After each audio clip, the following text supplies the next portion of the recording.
What we have today is a beautiful backdrop of one of the most spectacular native gardens in Australia.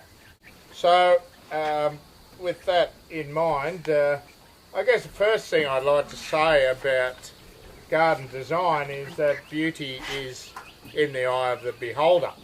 So gardens have been evolving for centuries in different parts of the world, and there are as many different ideas about garden design as there are gardens, possibly. So that's, I guess the thing to realise is that one person's paradise is not necessarily another person's idea of one of the great gardens. So it very much depends on where you're coming from, I think, and I guess the older I get in life, the more I realise that people think in different ways as well.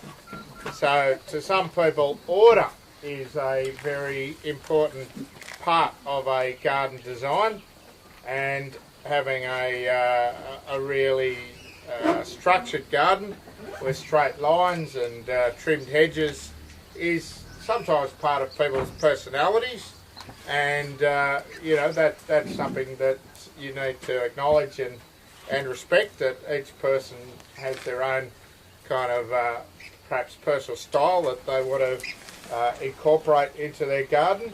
Or it might be like my personal preference is I want my garden to be as much like nature as I possibly can.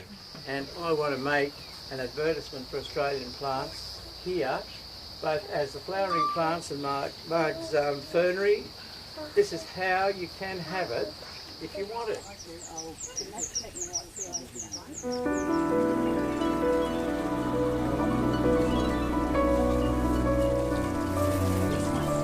A little bit upset.